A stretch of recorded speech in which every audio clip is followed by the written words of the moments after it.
and welcome to South Asia Today, a show that provides you the glimpses of South Asia. I'm your host, Shivangi Mishra. Let's begin with the headlines first. Driving India's growth with resilient textile industry expansion.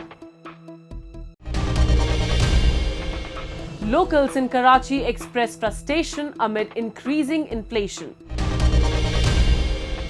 And a store inhabitants protest against rampant land grabbing activities in Gilgit-Baltistan. Let's begin the show. The Indian textile industry, a resilient contributor to the economy, has thrived for generations. As India's economy continues to grow, the sector is poised for significant expansion. Predictions suggest its GDP contribution will double by the decade's end, accompanied by substantial growth in exports. This industry plays a crucial role in driving India's economic growth.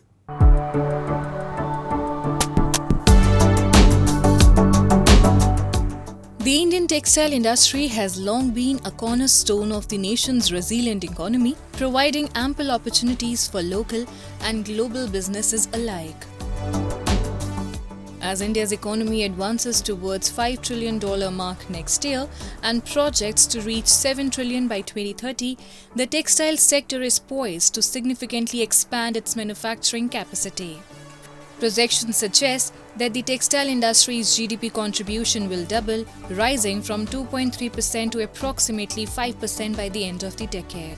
According to the India Brand Equity Foundation, India's textile and apparel exports are expected to grow from $30 billion in 2021 to 22 to $65 billion by 2026 to 27.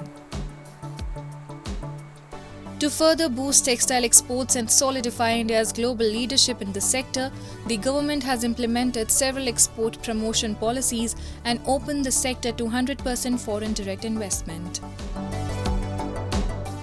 हम अपने handloom, अपने खादी, अपने textile sector को world champion बनाना चाहते हैं, लेकिन इसके लिए सबका प्रयास जरूरी है। श्रमिक हो, बुनकर हो, डिजाइनर हो या इंडस्ट्री, सबको एक निष्ठ प्रयास करने होंगे।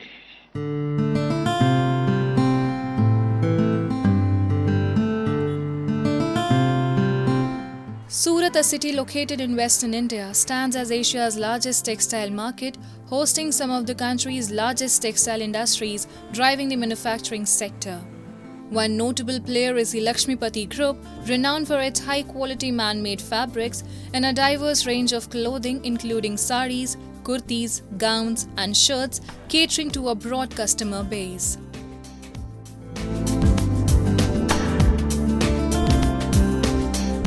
The group is also expanding into the technical textile market. India's technical textile market shows significant potential with an expected growth rate of 10%, reaching increased penetration levels of 9 to 10%. It ranks as the world's fifth largest market for technical textiles, crucial for industries like automobiles, civil engineering, construction, agriculture, healthcare and industrial safety. अभी तक जैसा कि हम सभी जानते थे कि सूरत का फोकस डोमेस्टिक मार्केट पर था, जिसमें साड़ीज़ का प्रोडक्शन बहुत बड़े पैमाने पर हो रहा था। उसके बाद में ड्रेस मटेरियल आया, फिर टेंट के जो कपड़े थे वो पहले किसी ज़माने में कॉटन के हुआ करते थे, वो सारा का सारा कन्वर्ट पॉलिएस्टर और नायलॉन बेस में हो गया। इसके बाद में अब धीरे धीरे जो टेपेस्ट्री है या जिसे आप होम फर्निशिंग बोलते हैं, सूरत उसमें भी आया। उसके बाद अब जो नया जो पार्ट आ रहा है वो टेक्निकल टेक्सटाइल का आ रहा है। तो ये एक तरीके से देखा जाए तो सूरत का जो डाइवर्सिफाई है प्रोडक्ट में बहुत अच्छे से होता जा रहा है, जिसमें कि कल तक जो हम कपड़े चाइना से या किसी और देशों से भी हम इंपोर्ट करते थे, वो सारे कपड़े अब धीरे धीरे सूरत में बनने के लिए आने लगे और सूरत को धीरे धीरे उनमें भी महारत हासिल होने लगी है। Saris continue to hold a timeless charm in India and beyond, revered as the most ethnic and regal attire for women, especially during weddings.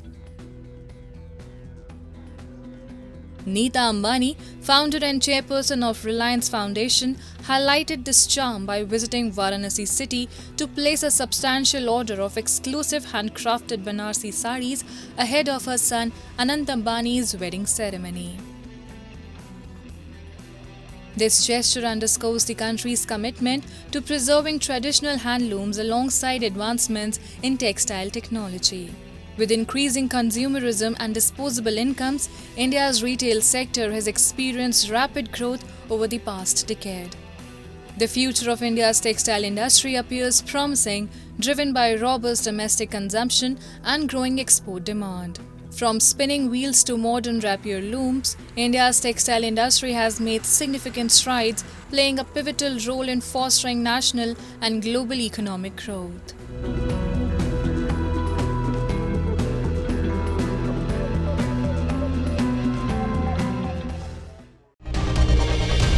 Pakistan is facing ongoing economic challenges. The country has been reeling under massive economic woes.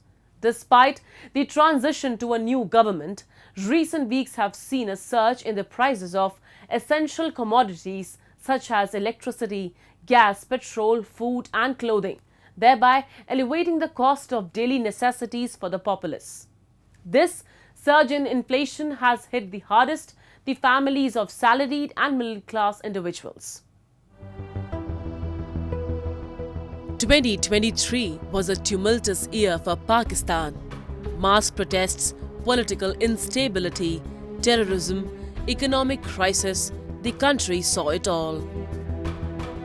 This year is no different than the previous year, as the nation finds itself entrenched in an economic quagmire while grappling with a surge in militant activity, deepening concerns about its stability following the February 8 general elections. Pakistan's economic crisis continues to worsen as the country struggles to cope with mounting debt, global inflation, and a sustained drop in GDP growth. The impact of this economic strain is deeply felt by the populace, with essentials becoming increasingly unaffordable for many. Pakistan's residents are grappling with the harsh realities of skyrocketing inflation and hefty tax duties, which are placing immense financial strain on daily life. तुमने शहर के लोगों का जीना आराम किया है, ना दिन का सुकून है, ना रात का चैन है. Essential goods like food, electricity and gas have become prohibitively expensive, pushing ordinary salaried individuals to the brink of financial instability.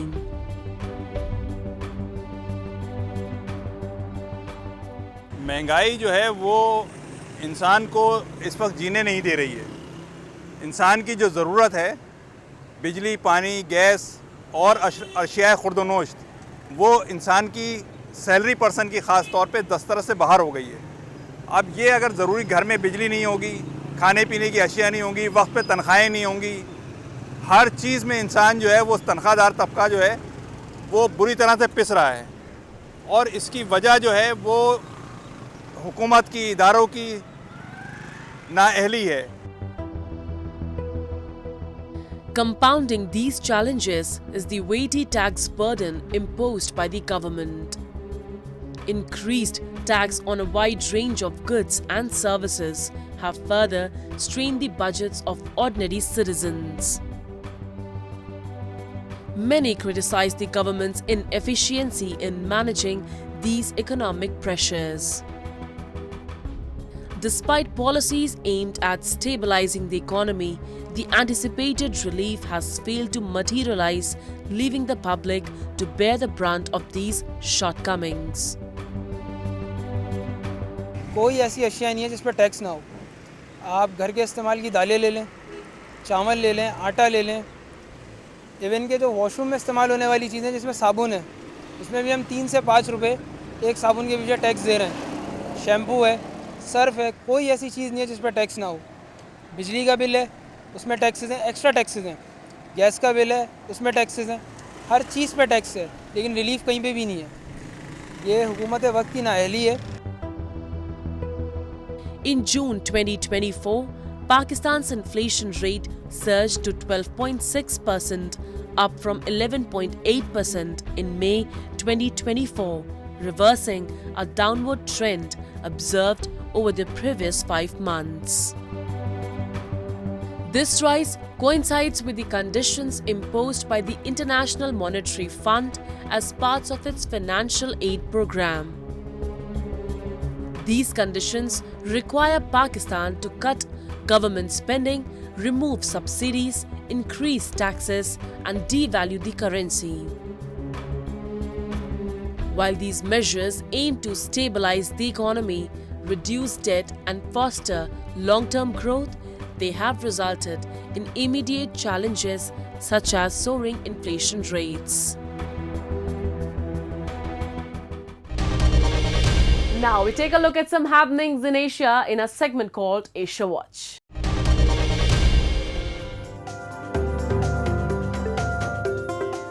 Different from region to region and from tribe to tribe, the agal is a traditional headband made of goat's hair, and it is used by men to keep shehma or kufias placed on the head. Today, like it did in ancient times, the agal is used as a symbol of prestige and dignity. Agal maker Hussain Fadil tells Reuters as he explains how this ancient accessory is produced. In a local market at Iraq's Najaf, customers pass by stores and try on agals to purchase. The color, thickness, and the material of the agal reveal one's region. The city of Samawa is characterized by a large and thin agal. Worn by Arabs coming from the Arabian Peninsula, Iraq, Jordan, portions of Egypt, Palestine, and Syria, the agal is a symbol of a rich historical ancestry. Its use dates back to ancient times. Moreover, Al-Shamari explains how dressed in agal is not only confined to the countryside anymore, even the young generation is wearing it as it brings nobleness. He believes that tribal disputes can be resolved by or even terminated only by people wearing the agal.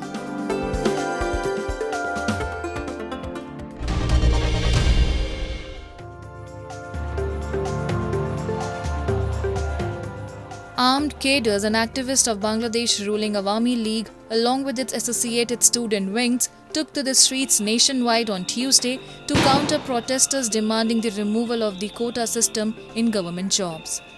Violence erupted across the country. Brandishing sticks, bats, helmets, and even handguns, the cadres labeled the protesters as traitors, while confrontations occurred in multiple locations in Dhaka. Protests have intensified after Prime Minister Sheikh Hasina's refused to meet the students' demands, citing ongoing court proceedings.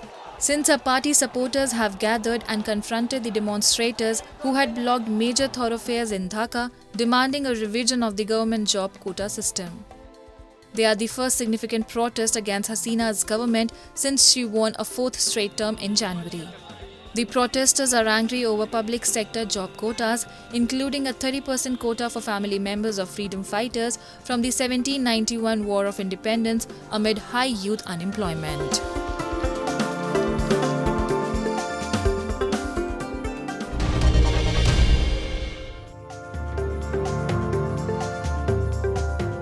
Islamist militants attacked a military base in northwestern Pakistan, killing 8 security personnel, the military said, after a suicide bomber rammed a vehicle loaded with explosive into a perimeter wall. The attack, which occurred, coincides with a resurgence of Islamist militancy in the recessive northwest border region with Afghanistan, which last month prompted the government to launch a counter-insurgency operation in the area. Militants targeted the base in Bannu on the border with the tribal area of North Waziristan, which is known as the hotbed of Islamist militancy and is close to the Afghanistan border. Security forces killed all 10 assailants involved, the military said in a statement. Among the dead in Monday's attack were 7 army members and 1 paramilitary soldier. Moving on, residents of Pakistan-occupied Gilgit-Baltistan continue to grapple with the pervasive issue of land mafia activities. Illegal land seizures for real estate and monetary gains have become rampant in the region.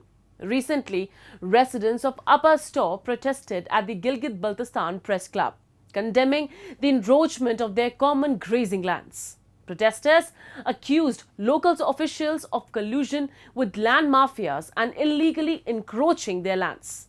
Despite numerous appeals, the residents struggle to reclaim their rightful lands. This ongoing battle highlights the deep-rooted injustices faced by the region's inhabitants for over 7 decades. The issue of land mafia activities in Pakistan-occupied Gilgit-Baltistan remains a pressing concern. Unlawful land seizure through forceful or deceitful means for real estate or monetary gains have become prevalent in the region.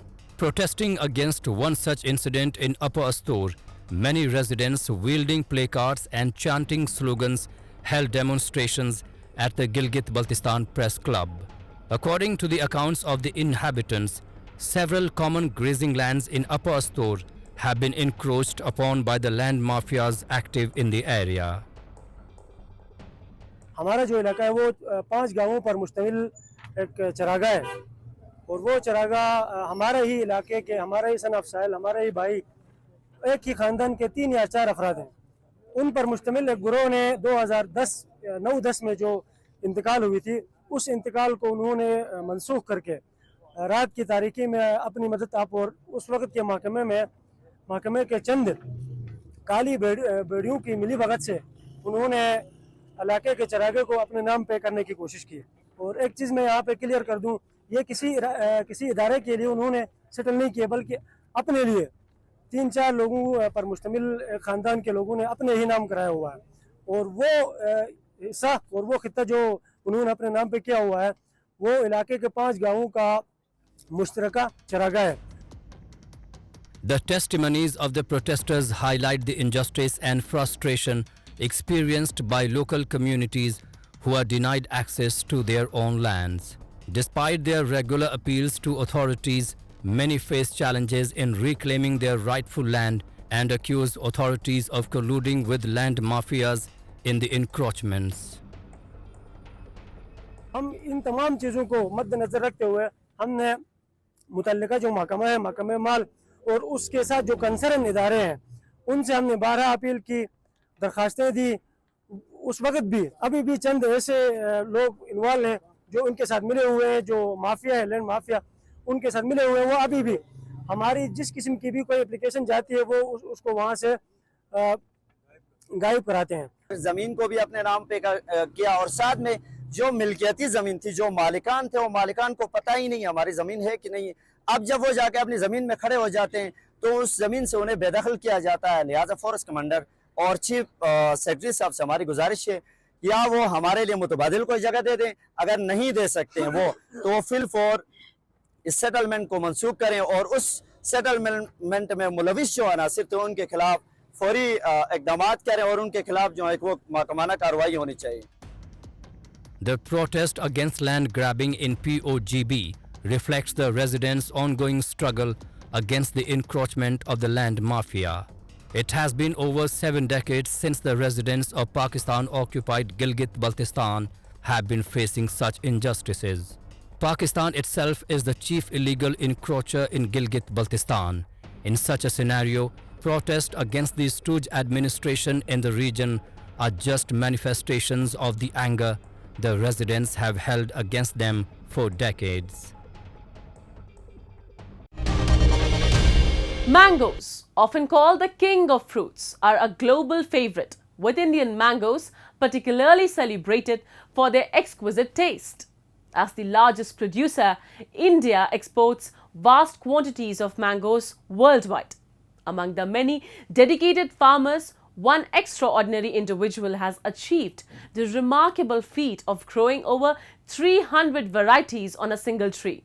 Let's learn about his incredible accomplishment and the rising global demand for Indian mangoes. 80-year-old Kalimullah Khan from Malihabad in Uttar Pradesh is known as the Mango Man. Khan has earned this title by innovating grafting techniques to grow over 300 different varieties of mangoes on a single tree. This unique tree, the only one of its kind in the world, produces varieties like Alfonso, Kesar, Langda and Chausa. In Khan's nursery, there are even new mango varieties named after prominent figures such as legendary actor Amitabh Bachchan and former Indian President and scientist Dr. Abdul Kalam. In recognition of his contributions to Indian horticulture and his innovative experiments in mango cultivation, the Government of India honoured Kalimullah Khan with the Padma Shri, the fourth highest civilian award in 2008. एक ही पेड़ पे 300 से ज़्यादा हैं।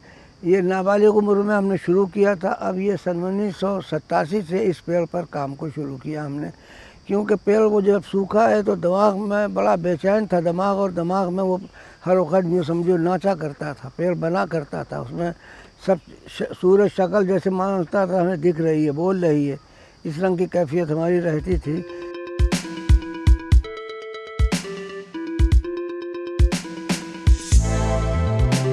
Although mangoes are produced in various states across India, the most famous region is Malihabad in Uttar Pradesh.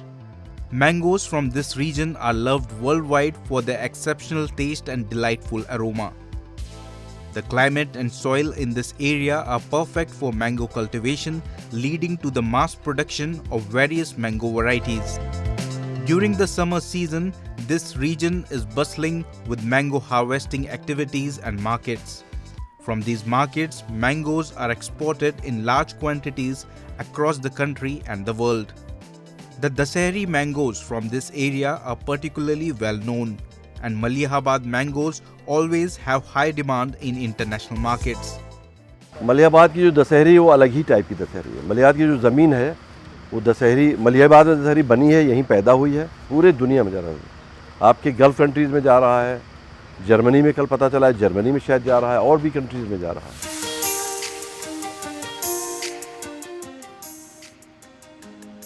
Apart from Uttar Pradesh, Andhra Pradesh, Karnataka, Bihar, Madhya Pradesh, Gujarat and Telangana are other Indian states where mangoes are produced in large quantities.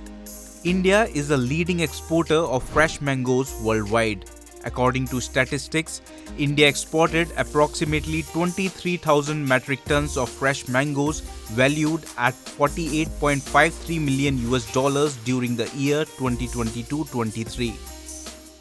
Countries like UAE, UK, USA, Kuwait and Qatar are significant importers of Indian mangoes.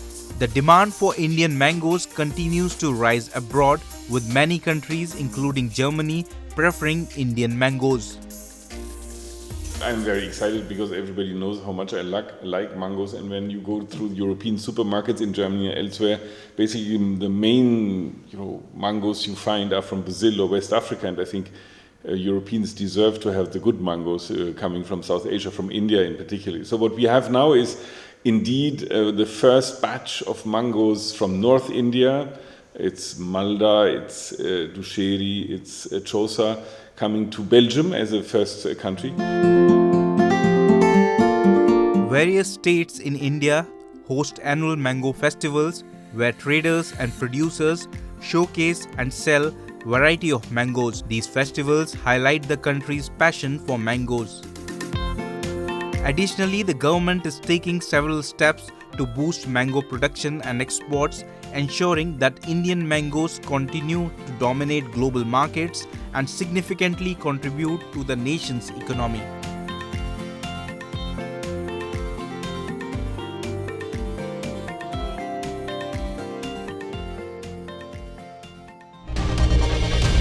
Now it's time for me to wrap up today's episode. We'll be back next week at the same time. This is Shivangi Mishra signing off on behalf of the entire production team of South Asia Today. Goodbye and take care.